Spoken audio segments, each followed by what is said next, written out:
Eh, bueno, no esperé que me tocara a mí predicar en una fecha como esta. Y bueno, no podía ignorar este momento, aunque tuve el impulso de seguir con el estudio del libro de la primera epístola de Juan. Pero este es un tema relevante para nosotros y es lo que tiene que ver con la fecha eh, que hoy día todo el mundo conmemora. Alrededor del mundo se celebra la Navidad, lo que para nosotros es el nacimiento de Cristo. Y he titulado este sermón Conociendo a Cristo porque lo que nosotros necesitamos saber acerca de la Navidad es lo que tiene que ver con Cristo.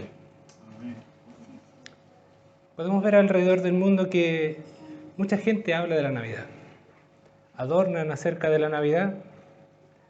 Hay quienes hacen frases célebres, quienes explican o intentan explicar el verdadero sentido de muchas maneras, con filosofías hinduistas, humanistas.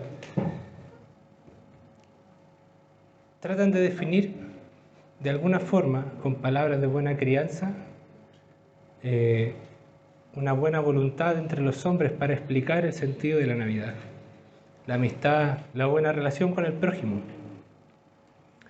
Pero yo creo y espero que la mayoría de nosotros sepamos o al menos creamos conocer qué es la Navidad.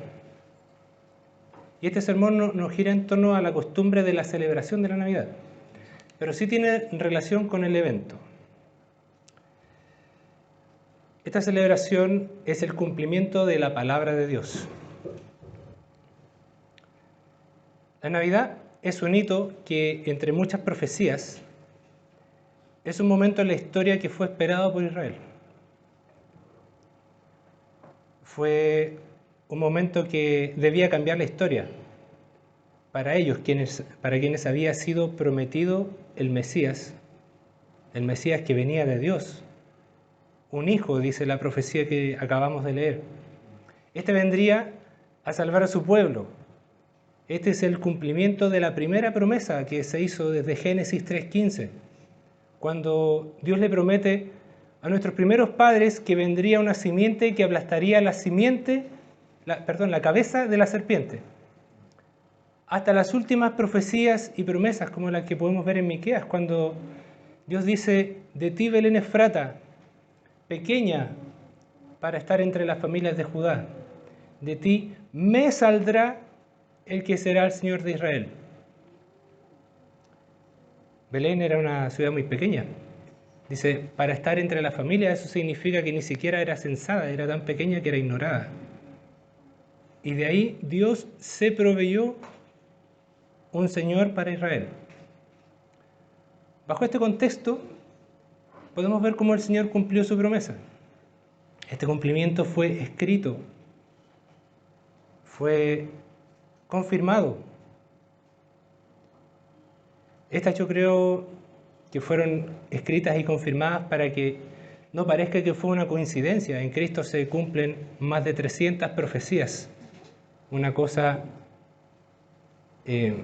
probabilísticamente imposible. O sea, que ocurra como una coincidencia. En muchos lugares la Escritura señala que algún hecho ocurrió para que se cumpliese alguna profecía que estaba escrita, como lo veremos un poco más adelante. Pero hoy no les voy a hablar de la Navidad como una celebración universal. Y no es solo porque la Biblia no nos manda a celebrar la Navidad. Ahora no le estoy diciendo con esto que la Biblia nos manda a no celebrarla. Hay quienes argumentan que la Biblia no nos manda a hacer muchas cosas, aunque es un argumento muy pobre. Pero cuando Dios instruyó otras celebraciones como la Pascua, por ejemplo, la fiesta de la cosecha, Pentecostés, a los judíos, y muchas de esas todavía las celebran, como la fiesta de los tabernáculos. A nosotros no se nos instruyó por la iglesia primitiva en la celebración de la Navidad. O sea, no se nos dijo que el 25 de diciembre deberíamos celebrar la Navidad, y esto tiene una historia posterior que es mucho más extensa, que no tiene valor exponerla ahora. El punto es que todos los días del año nosotros deberíamos celebrar el nacimiento de Cristo. No porque nos fuese mandado, sino por el gozo de saber que Dios se humanó para venir a pagar por nuestros pecados. Dice en Lucas 2:10, pero el ángel les dijo, no temáis, porque he aquí os doy nuevas de gran gozo que será para todo el pueblo, como acabamos de leer. Ellos debían gozarse, debían celebrar.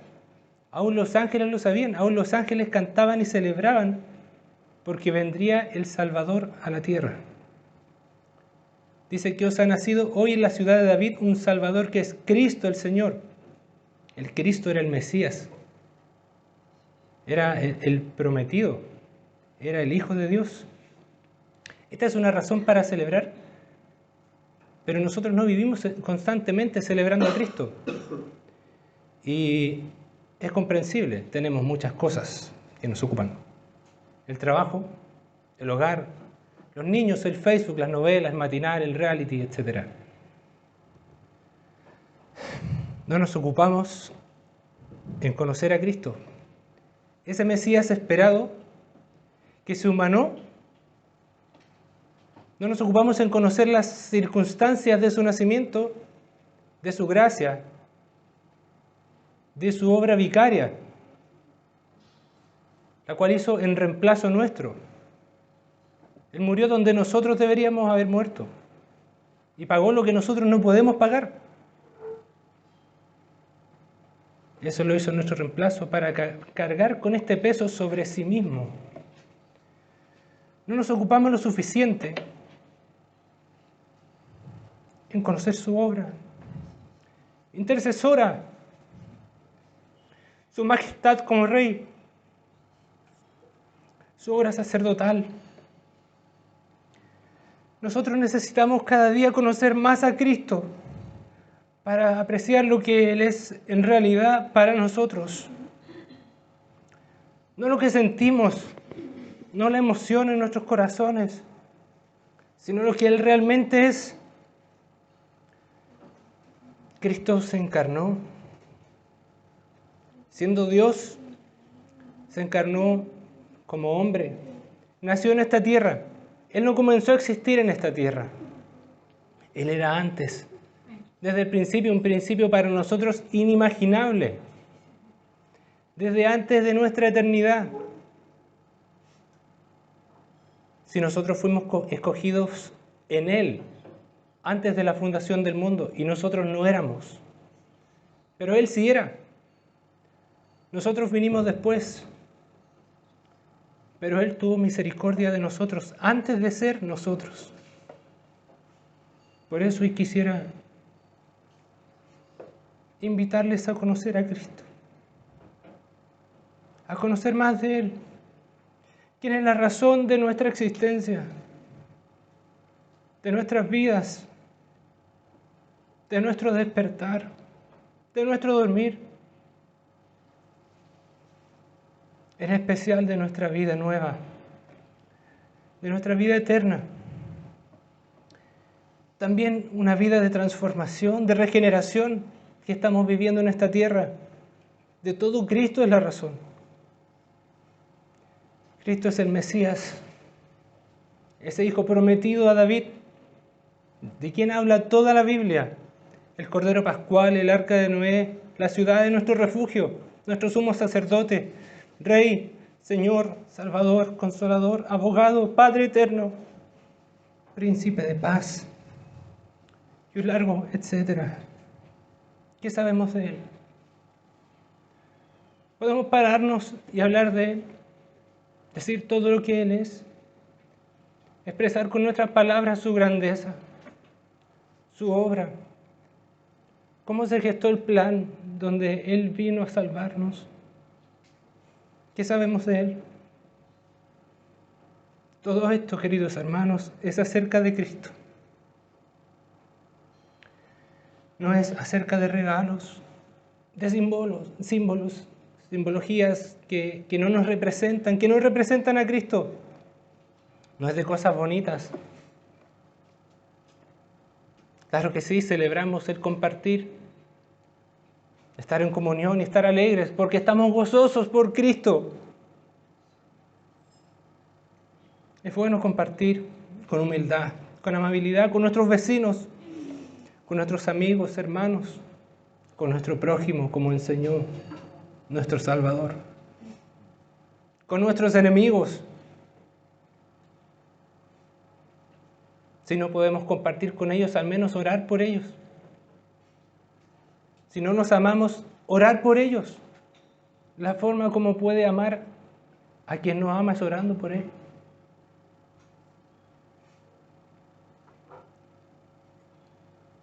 Todo el año, todo esto es acerca de Cristo, no es acerca de esta fecha. Dios fue el que nos hizo un regalo. Y claro que nosotros podemos dar regalos, pero el verdadero regalo, la vida, fue el que Dios nos hizo a nosotros. El más desinteresado y glorioso regalo que podría recibir alguna persona fue el que nos hizo Dios al dar a su propio Hijo para satisfacer su justicia santa y perfecta. Una justicia impagable. Y eso fue para salvarnos de la condenación. Es paradójico. Nosotros no tenemos cómo responder a esto.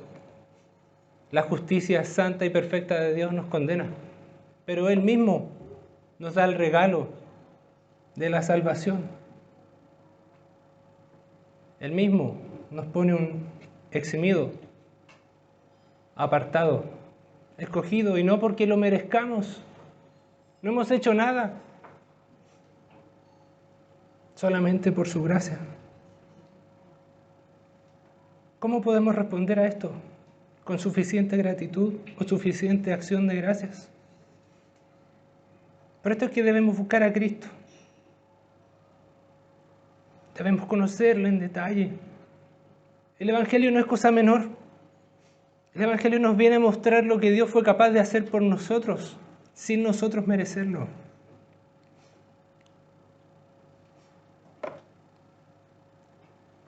Lucas 1:31 al 33.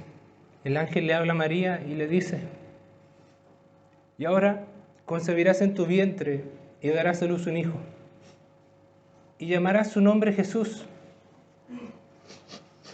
Este será grande y será llamado Hijo del Altísimo. Y el Señor Dios le dará el trono de David su padre, y reinará sobre la casa de Jacob para siempre, y su reino no tendrá fin. Es normal esto para nosotros, escucharlo, leerlo, ¿cierto?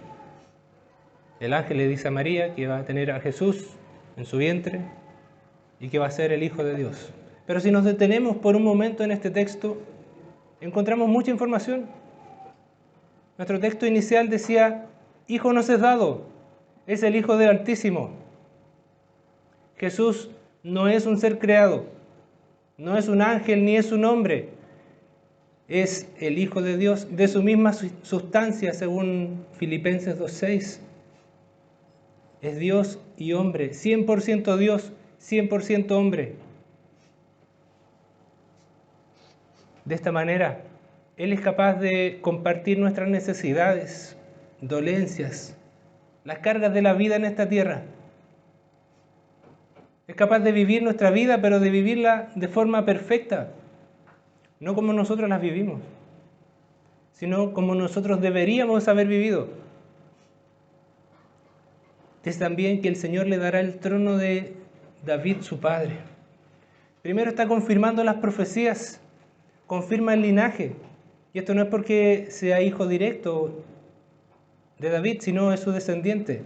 Es el cumplimiento de la profecía hecha a David en 2 Samuel 12:11, en donde Dios le dice a David que él, o sea Dios, sería quien le haría casa a David.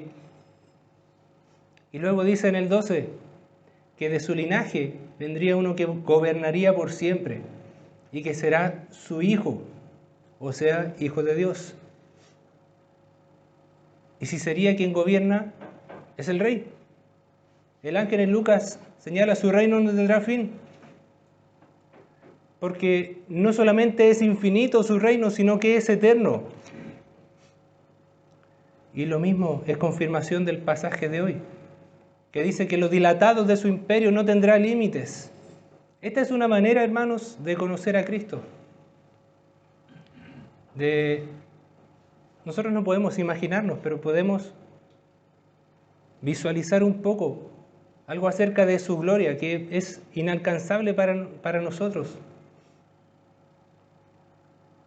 Pero lo que veamos hoy, debería usted considerarlo como una introducción de Cristología, ya que todos deberíamos dedicar cada día de nuestras vidas a conocer más de Él y de su obra.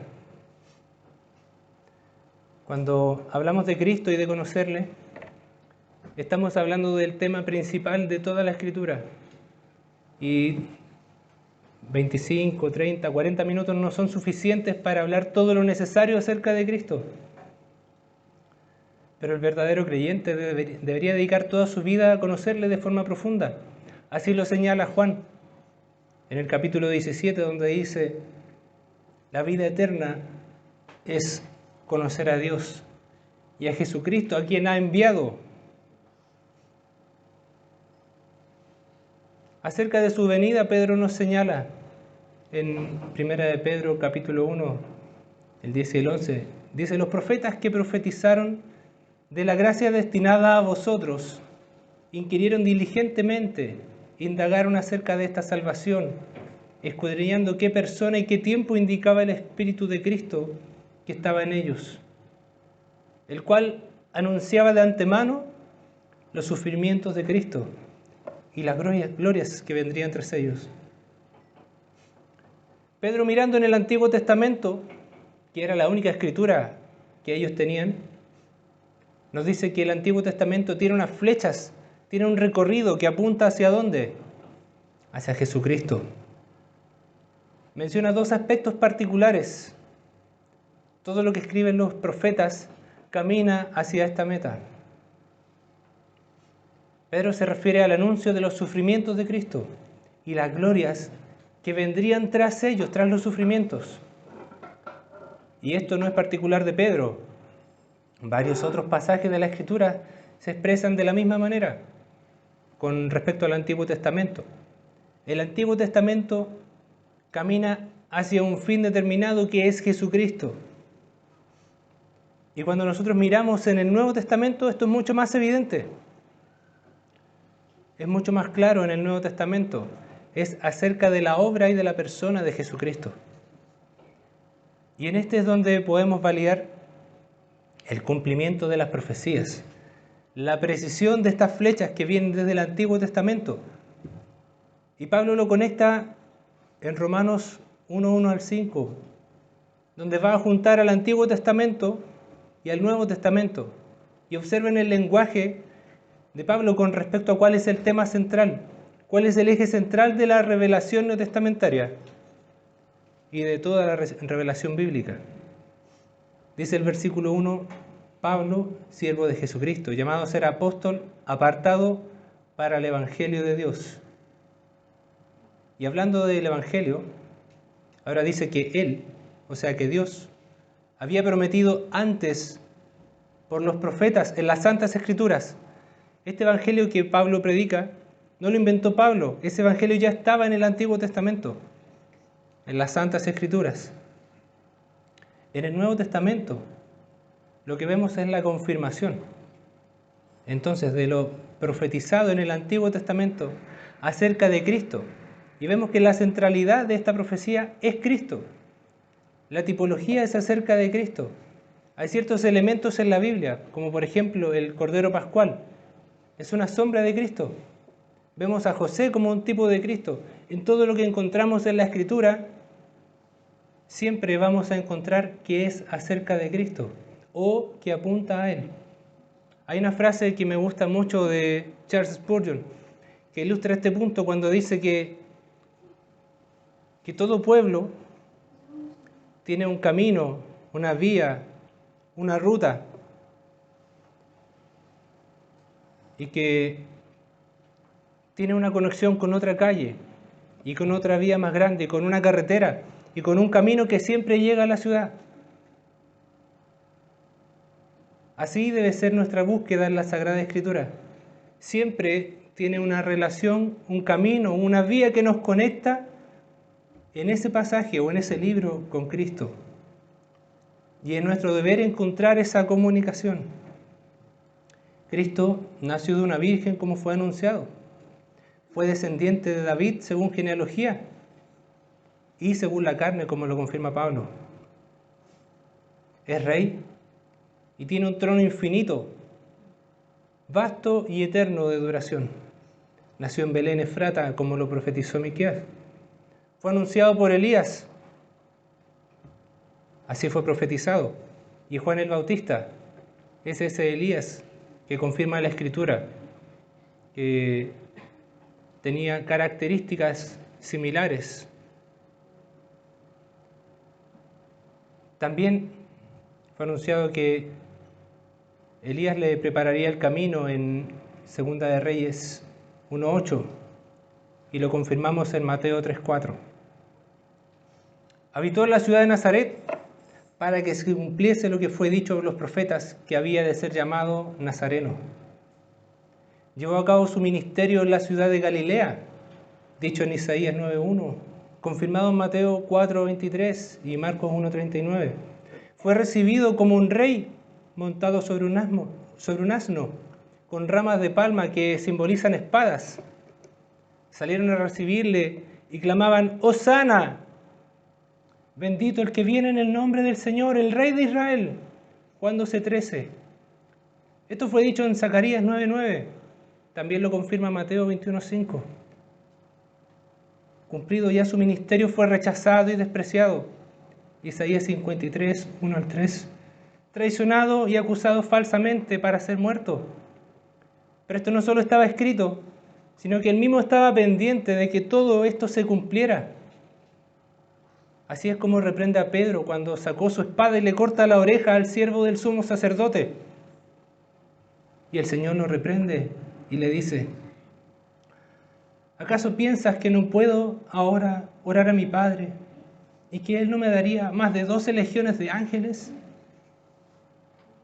Pero ¿cómo entonces se cumplirían las Escrituras de que es necesario que así se haga? Pedro no estaba viendo lo que estaba en el camino de Jesús. Sus intenciones eran buenas, pero Cristo estaba cumpliendo con todo lo que había anunciado y todo lo que tenía que hacer. También podemos ver los oficios de Cristo y su impacto en nuestras vidas. Él vino a cumplir las Escrituras, pero no para cumplir como un fin en sí mismo. No vino a cumplir solamente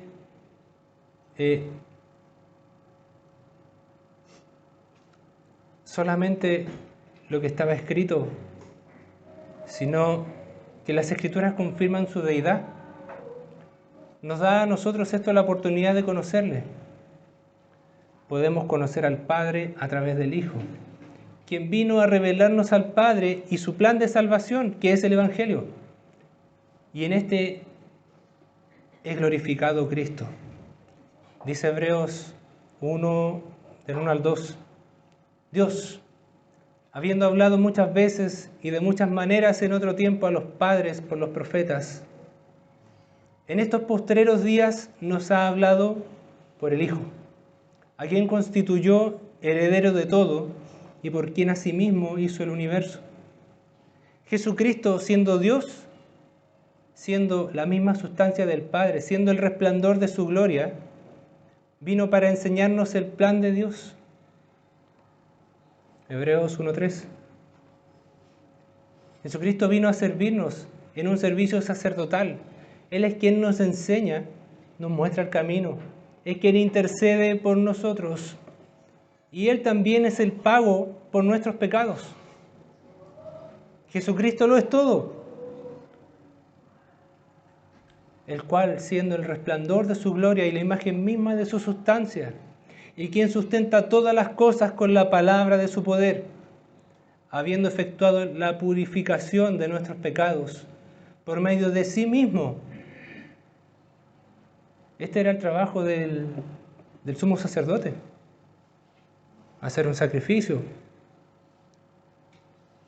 Y Cristo es nuestro sumo sacerdote y también es el sacrificio. Luego dice, se sentó a la diestra de la majestad en las alturas. ¿Por qué? Porque es el Rey. Es el Rey soberano sobre todo, como leímos antes. El universo fue constituido por Él. Y después de hacer su obra, se sentó a la diestra del Padre. La encarnación y la muerte de Cristo aplicó a nuestras vidas una limpieza redentora, una limpieza capaz de quitar los pecados. Antiguamente, cuando se realizaban los sacrificios en el tabernáculo de Moisés, o desde el tabernáculo de Moisés, ellos derramaban la sangre de los animales y ese propósito era cubrir los pecados. Esto era como poner una capa de pintura encima del óxido. Ellos cubrían los pecados. Su sacrificio no era capaz de quitar los pecados, pero el Cordero de Dios quita el pecado del mundo. Sin embargo, la muerte de Cristo es un sacrificio perfecto. Y así como los corderos eran examinados en el templo para ser sacrificados, Jesús fue examinado durante varios días y no se encontró en él ninguna mancha, ningún defecto. Por esto él era el único capaz de ser sacrificado para este fin. Isaías 53:7. Si tú o yo quisiéramos pasar por los mismos padecimientos y morir en una cruz, no nos alcanzaría ni siquiera para pagar por nuestro propio pecado. Porque la obra de Cristo al morir va mucho más allá.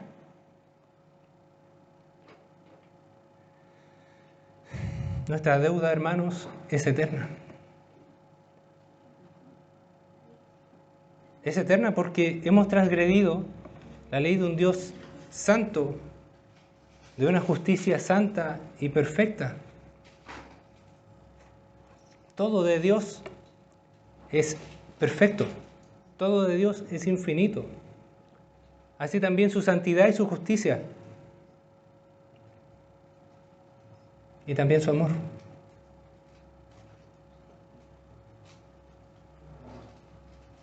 ¿Por qué Cristo fue capaz?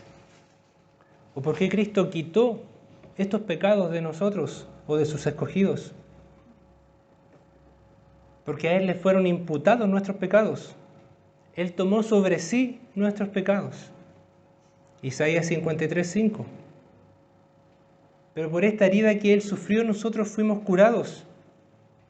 Porque a nosotros nos fue imputada su justicia. ¿Es paradójico? Sí. Pero es el amor de Dios, es la gracia de Dios. Cristo venció la muerte con tal poder que los que estaban muertos alrededor de Él también resucitaron. Mateo 27, 52 al 53. Dieron testimonio los guardias del ángel que se sentó en el sepulcro después de la resurrección. Dieron testimonio las mujeres. Dieron testimonio los discípulos. Los apóstoles de Cristo. Dieron testimonio aún los incrédulos cuando vieron todo lo que aconteció. Dio testimonio la Escritura de todo lo que se cumplía en el nacimiento, el ministerio, la muerte, la resurrección y la ascensión de Cristo. Uno de los pasajes que más me ha impactado desde que recibí la salvación es el final de Lucas. Y no es porque no haya creído antes en el valor de la Escritura, sino que nunca me había percatado de que el mismo Señor Jesucristo le está diciendo a los discípulos que todo lo que ha ocurrido desde su venida tenía que ocurrir. Deben saber de qué pasaje estoy hablando.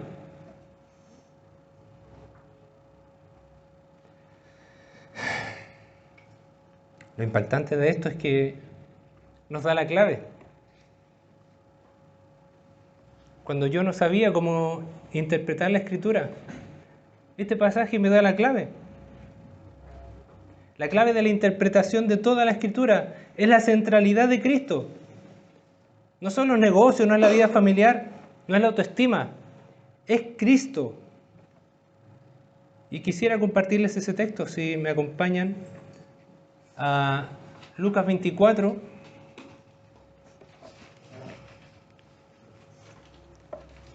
de los versículos 25 al 27.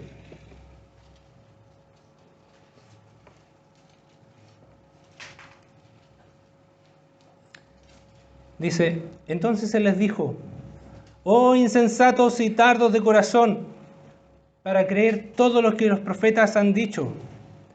¿No era necesario que el Cristo padeciera estas cosas y que entrara en su gloria? Y comenzando desde Moisés, o sea, desde los primeros libros, y siguiendo por todos los profetas, les declaraba en todas las Escrituras lo que de Él decían. Y les dijo, hasta ahí, lo que de Él decían. Y puedo seguir también en lo que viene a ser como un cierre en el versículo 44 y 45, cuando Él les dice, estas son las palabras que os hablé, estando aún con vosotros, que era necesario que se cumpliese todo lo que está escrito de mí en la ley de Moisés, en los profetas y en los salmos. Entonces les abrió el entendimiento para que comprendiesen las Escrituras. Y les dijo, así está escrito, y así fue necesario que el Cristo padeciese y resucitase de los muertos al tercer día. En simples palabras, Cristo les da la interpretación, les da la clave, les dice, de esta forma entiendan la Escritura. Todo lo que está escrito es acerca de mí, acerca del Cristo. Tenía que padecer, tenía que morir, tenía que resucitar.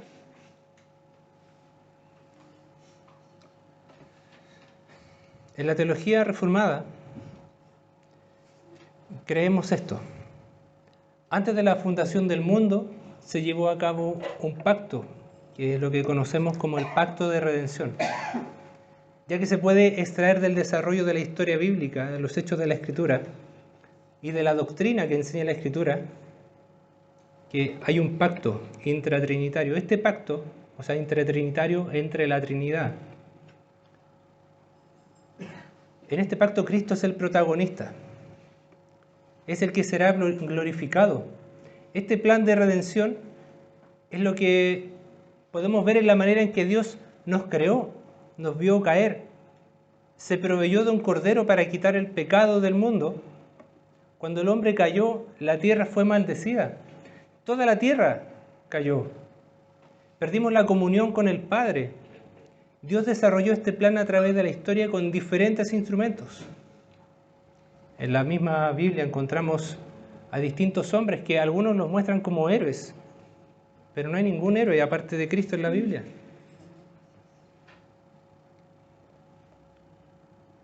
Adán, Noé, Moisés, Abraham, David, todos fueron hombres.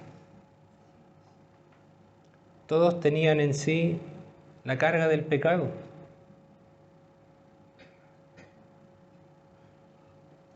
Y todo esto es para que nos lleve a Cristo. Cristo restituyó lo que se había perdido al ser un intercesor para con el Padre. Cristo reparó la comunión. Por eso nosotros debemos agradecer por cada cosa que vivimos, por disfrutar de la comunión, incluso de la comunión con los hermanos, porque todo es en Cristo, por disfrutar de su amor que lo llevó a hacer el sacrificio, el regalo de la vida eterna para nosotros. Él fue quien pagó lo inmenso de tu deuda, lo inmenso de mi deuda.